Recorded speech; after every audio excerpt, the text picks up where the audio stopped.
여러분 세상에서는 그 사람의 이름이 참 중요합니다. In this world, reputation is really important. 저 사람이 이런 사람이래. 저 사람이 이런 일을 했대. 이렇게 이야기하면 그것이 그 사람의 브랜드가 되어버리기도 합니다. So you may hear that someone did such a thing, and she did such and such things. Then that story could become the brand of the person. 여러분들 브랜드가 뭔지 아시죠? 브랜드의 원래의 뜻은 동물에다 자기의 소유권을 보여주기 위해서 뜨거운 인두로 인장을 지지는 것이었습니다. So you know the branding is about hot iron putting into the body of animal to show the ownership of cattle or sheep or goats. 그런데 이런 이야기를 들으면 그 사람에 대해서 특정한 사람에 대해서 좋은 방향이든 나쁜 방향이든 낙인이 찍히는 것을 우리는 볼 수 있습니다. So when once a person is branded, whether it is a positive side or negative side, people always try to see that person with that story in mind, with that branding in mind. 이 성경에도 이렇게 낙인 찍힌 사람의 이야기가 2명이 나옵니다. 적어도 2명이 나옵니다. In the Bible, we can find the stories of two people, at least two people who had some negative branding on them. 둘 다 훌륭한 사람입니다. Both were very popular, great people of God. 그러나 둘 다 오해를 받고 나쁜 쪽으로 낙인되었던 사람입니다. But both had been branded in negative ways.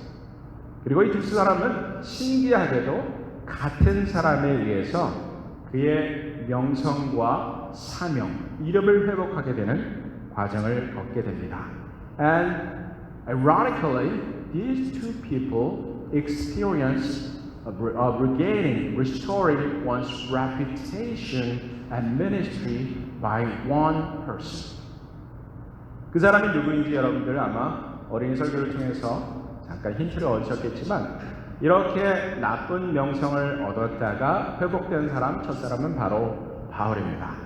You might be able to guess who that person is who helped these two people to restore their name and reputation and ministry. And one of the two people who regained one's reputation and ministry is Paul. 여러분들 바울은요 아시겠지만 예수 믿는 사람들을 죽이기 위해서 전임 사역을 했던 사람입니다.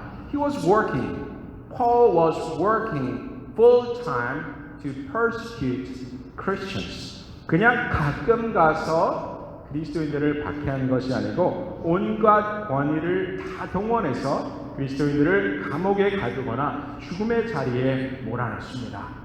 And this person, Paul, his former name is Saul, put so many Christians into prison and also drove them to the place of death. 정말 열심으로 박해했습니다. He was passionate in persecuting Christians.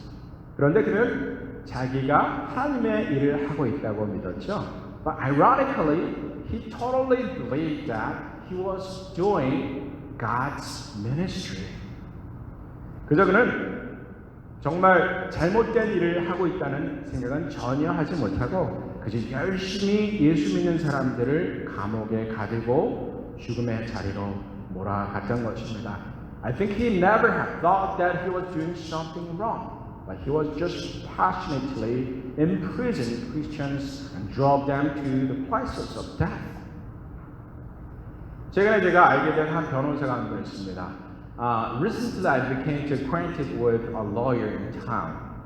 이분은 분노가 많은 분이라는 걸 저는 첫 만날 때부터 느낄 수가 있었습니다. From the first meeting, I could recognize that he's full of anger in him. 그런데 그분의 이야기를 듣고 보니까 이해가 되더라고요. But I could understand why he was full of anger after hearing his stories.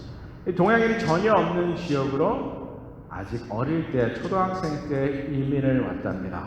He immigrated to the area where there is no Asians whatsoever when he was an elementary student.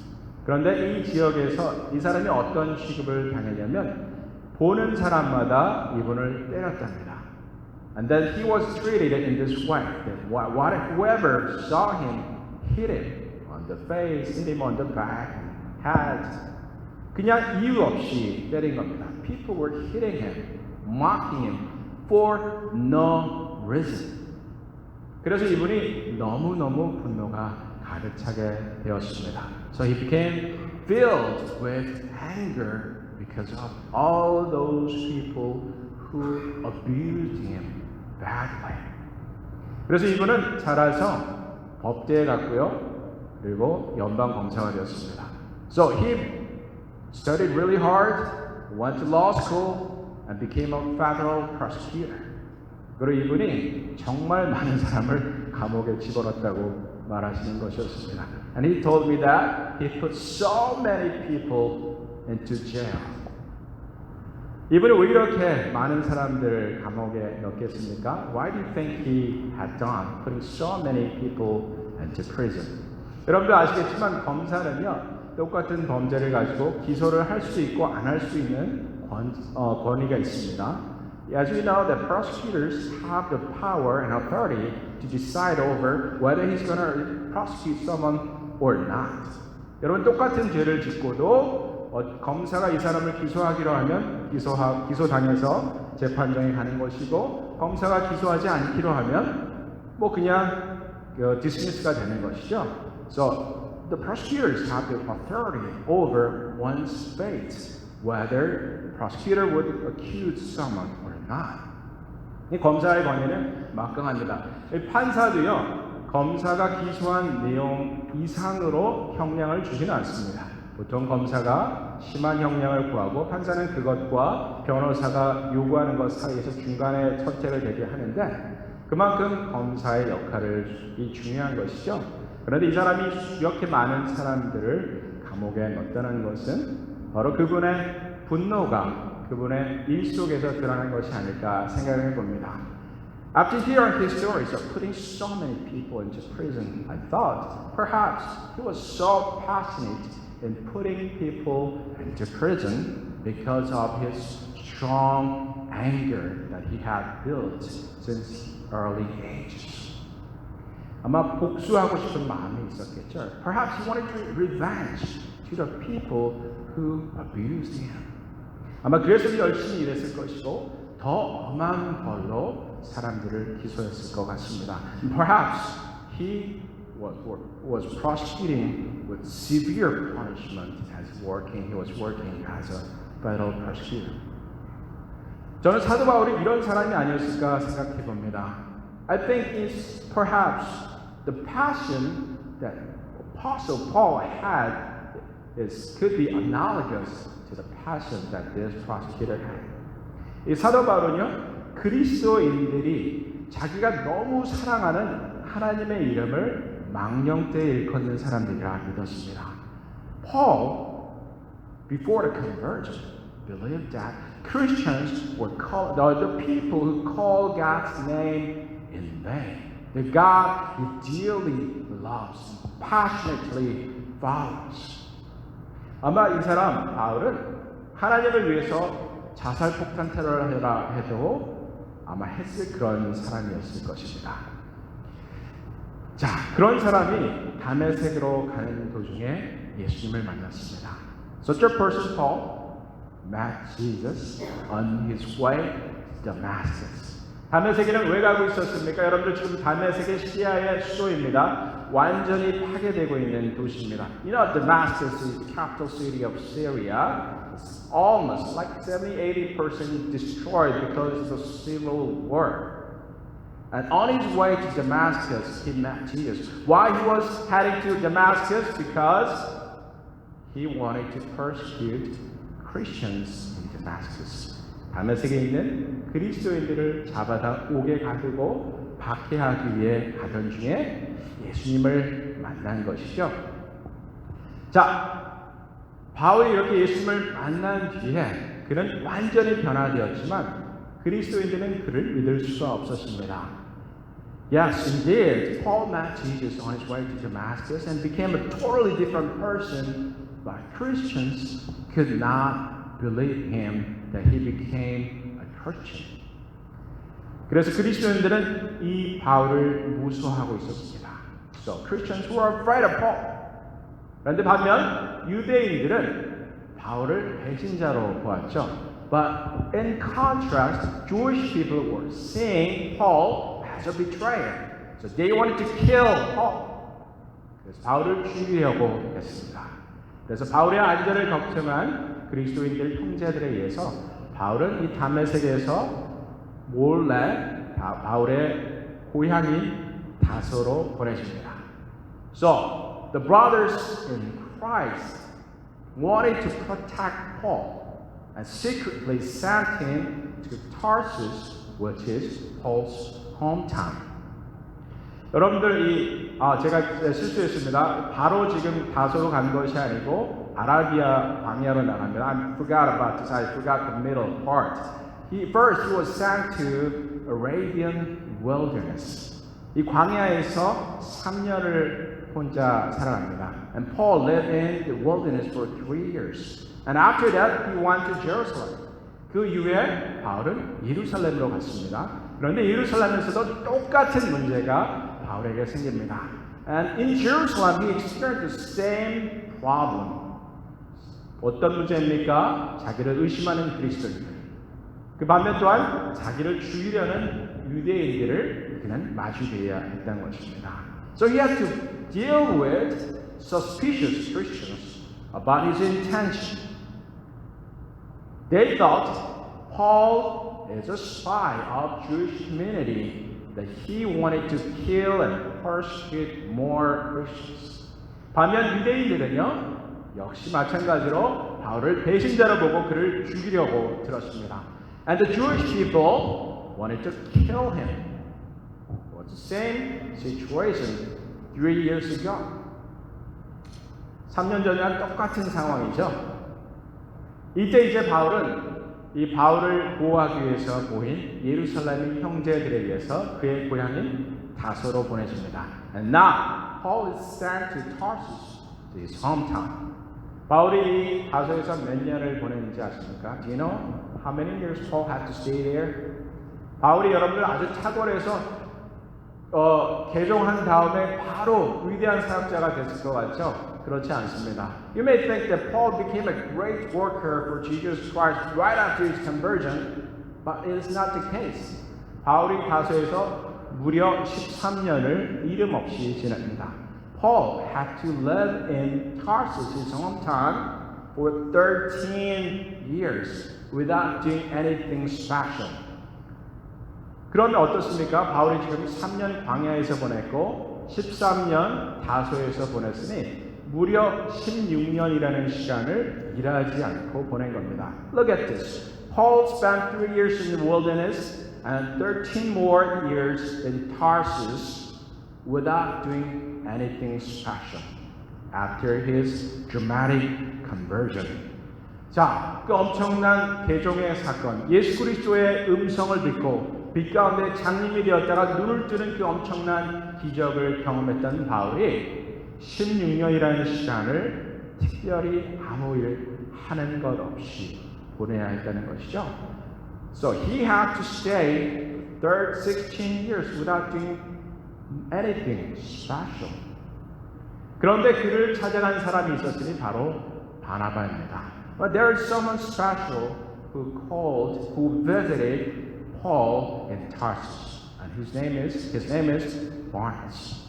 이 바나바는 다메섹에서 아라비아 광야로 가 있던 바울을 만났던 사람이기도 합니다. 또한 이 바나바는 이 다소에서 13년 동안 칩거해 있는 바울을 찾아가서 함께 동역하자고 불렀던 사람입니다. This Barnabas went to Tarsus to invite Paul to make him his ministerial partner.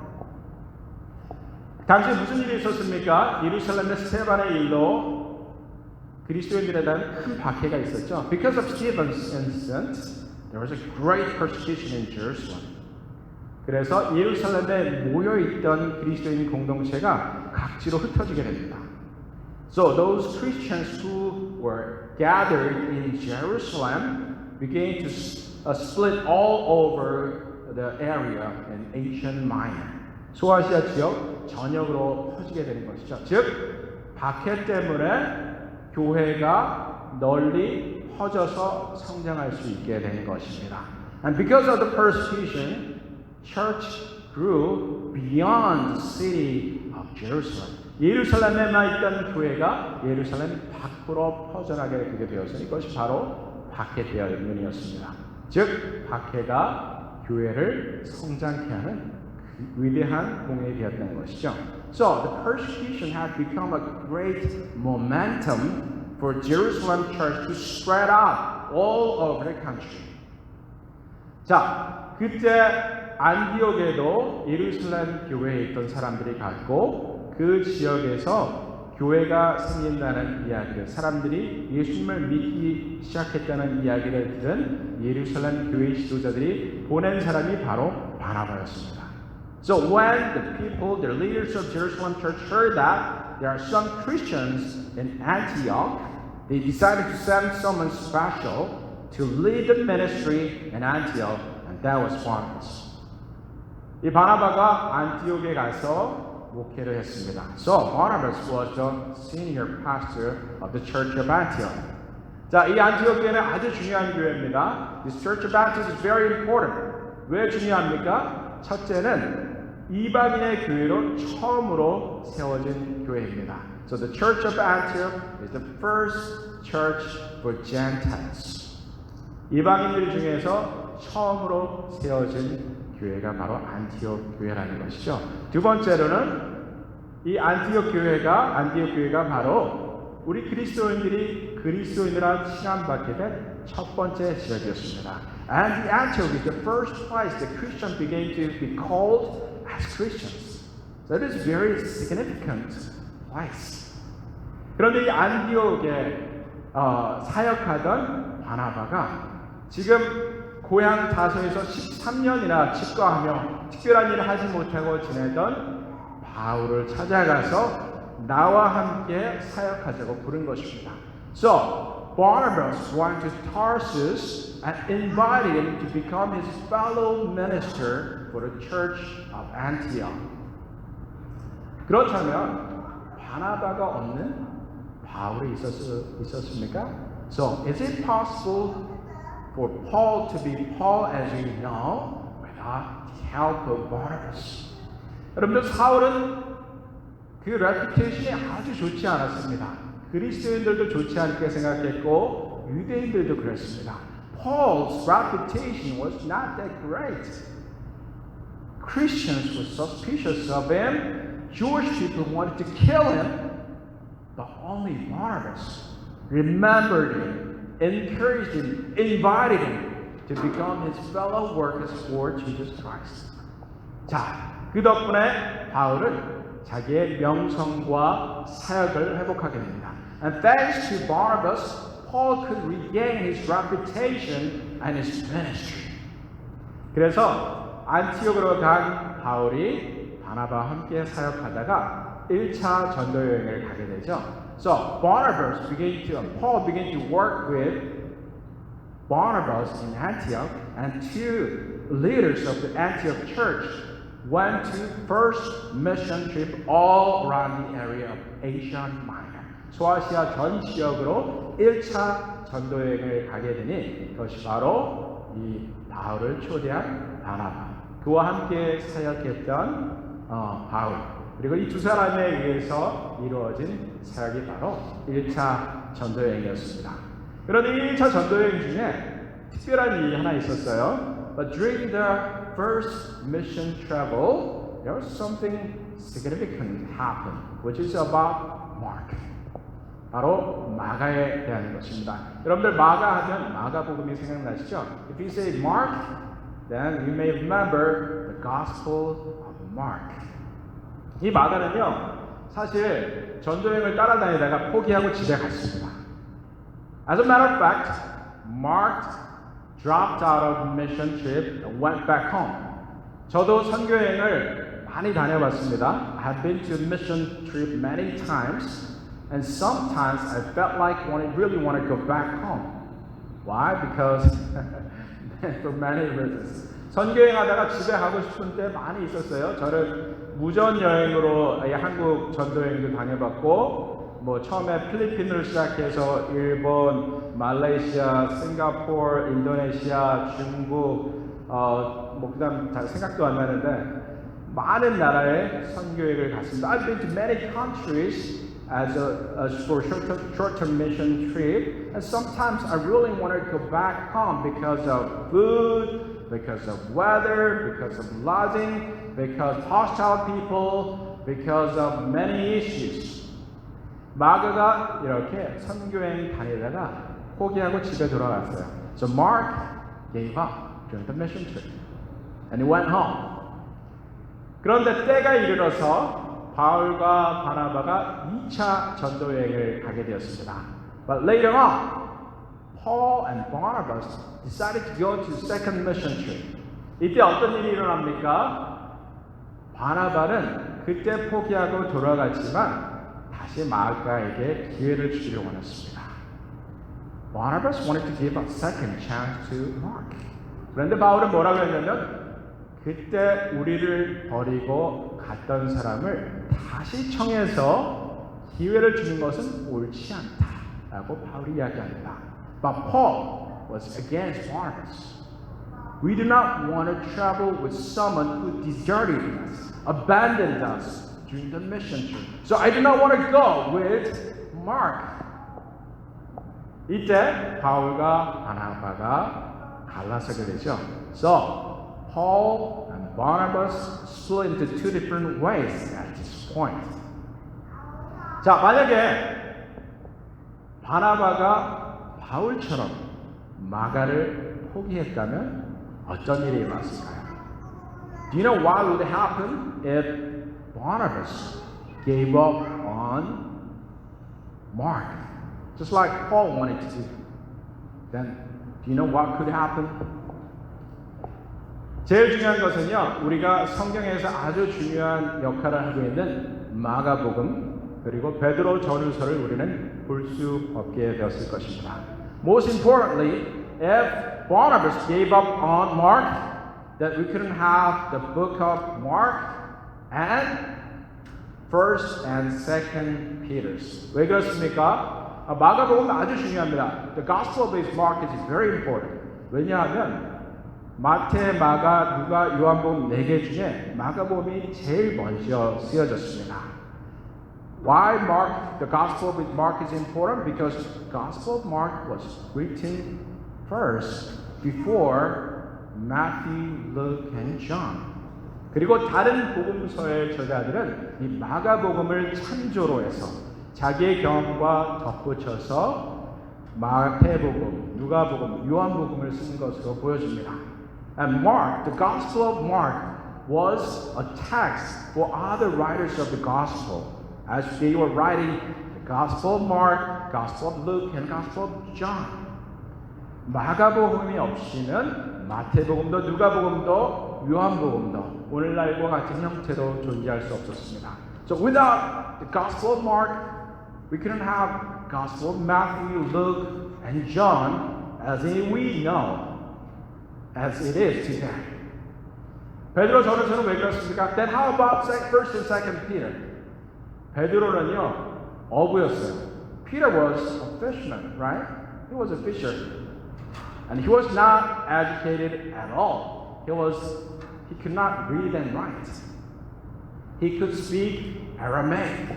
베드로는요 아람어를 말하는 사람이었어요. 이 당시 공용어가 아람어였습니다. 그러나 신약 성경은 헬라어, 그리스어로 쓰였죠. 베드로는 읽고 쓸 수 있는 능력이 없었습니다. 그래서 베드로가 서신서를 쓰고자 했을 때 그의 편지를 대필해 주신 사람이 있었으니 그가 바로 마가입니다. So when Peter wanted to write letters to churches, there was someone who wrote the letter for Peter, and that was Mark. 즉 마가가 없이는 마가복음도 베드로 전후서도 존재할 수 없었고 다른 복음서도 오늘날 우리가 보는 것처럼 완전할 수 없었던 것이죠. So without Mark, we couldn't read the Gospel of Mark. We couldn't read First and Second Peter. and other gospels could be different from what we have today. 만약 바나바가 마가를 포기했다면 이런 엄청난 일이 있을 수 있었던 것이죠. If Barnabas gave up on Mark, then these significant events couldn't have happened. 자, 보십시오. 바울과 마가 둘 다 reputation 바닥을 치던 사람들이었습니다. Both Paul, Mark, their reputation was not that great. 그런데 바나바가 바울을 믿어주고 그를 찾아가서 기회를 주었습니다. But Barnabas trusted in Paul and gave him a chance to work with him at the church of Antioch. 여러분들 그렇게 명성이 좋지 않은 사람을 자기의 동역자로 자기와 함께 단임 목회를 하자고 부른 것입니다. So in other words, in our language, Barnabas called Paul to work as fellow senior pastor at the church of Antioch. 그럼 바나바가 없이 바울이 존재할 수 없었다는 얘기죠. 마가도 마찬가지입니다. The same is true. Mark couldn't have a second chance to continue his ministry. He couldn't have a chance to write the Gospel of Paul and 1st and 2nd Peter without Barnabas. 바나바가 없었다면 마가복음을 쓸 수 없었고 베드로 전후서를 대필할 수 없었던 것이죠. 이 모든 일들이 저 그늘 아래 가려있던 바나바에 의해서 일어났습니다. So perhaps not many people have heard the name Barnabas, but without Barnabas, we couldn't have Paul as you know me today. We couldn't have Mark as you know who he is as today. 바나바 역할은 그렇게 중요합니다. So the role of Barnabas has such an importance. 여러분들 주변에는 제가 두 가지 중요한 질문을 하고 싶은데 I want to ask you two important questions. 여러분들 주변에 어떤 사람이 있겠습니까? What kind of people do you have around you? 혹시 다른 사람이 모두 욕하고 비난하는 사람이 여러분 주변에 있습니까? Do you have someone that everybody criticizes around you? 혹은 여러분에게 실망을 안겨준 사람이 있습니까? Or do you have someone who deeply disappointed you? 제가 여러분에게 묻고 싶은 질문 첫 번째, 오늘 그 사람에게 여러분이 바나바가 되어주신 것은 어떻습니까? So this is my first question that I want to raise to you today. Why don't you become a Barnabas to that particular person? 여러분들에게 던지고 싶은 두 번째 질문은 이것입니다. This is my second question that I want to raise to you today. 여러분 자신은 어떻습니까? How about yourself? 여러분들 바울처럼 유명한 사람이 되고 싶으시죠? 바울처럼 성공한 내 삶의 분야에서 성공한 사람이 되고 싶으시죠? You want to become successful, influential, and famous person as Paul. 혹은 그렇게 되고 싶었는데 정말 잘 되고 싶었는데 되지 못하는 현실을 보면서 인생이 절망스러우십니까? Perhaps you may have lost your hope because you never make it as you dreamed in the past. So you might be in despair. 그렇다면 제가 드리는 질문은 이것입니다. So here's my second question. 오늘 여러분이 바울이 되려 노력하는 것도 좋지만 누군가 한 사람에게 바나바와 같은 존재가 되는 것은 어떻습니까? So here's my second question. Perhaps you may not become someone special like Paul, but why don't you become Barnabas? 바나바는 사도 바울의 그늘에 가려진 사람입니다. Perhaps Barnabas was in the shadow of Paul. 하지만 사도 바울을 세워준 사람입니다. But Barnabas was the very person who established Paul's ministry. 바나바가 없이 바울이 있을 수 없습니다. Without Barnabas, Paul couldn't be successful in his ministry as we know today. 조금 그늘에 있으면 어떻습니까? 바알과 같은 사람을 세울 수만 있다면 그 얼마나 위대한 업적을 이룬 것이겠습니까? 그늘에 있는 것도 괜찮고 수많은 사람들에게 영향을 주지 못해도 괜찮습니다. 그러나 내가 돌보는 그 한 사람, 내가 격려하는 그 한 사람, 내가 다시금 기회를 주는 그 한 사람이 주님의 사람으로 바로 서게 된다면 여러분은 바로 바울과 바나바와 같은 일을 하는 것입니다.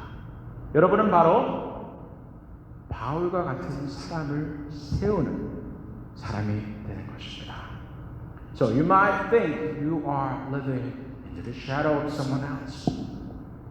But if you make this happen of encouraging and supporting just one person, then you could be as successful as Barnabas.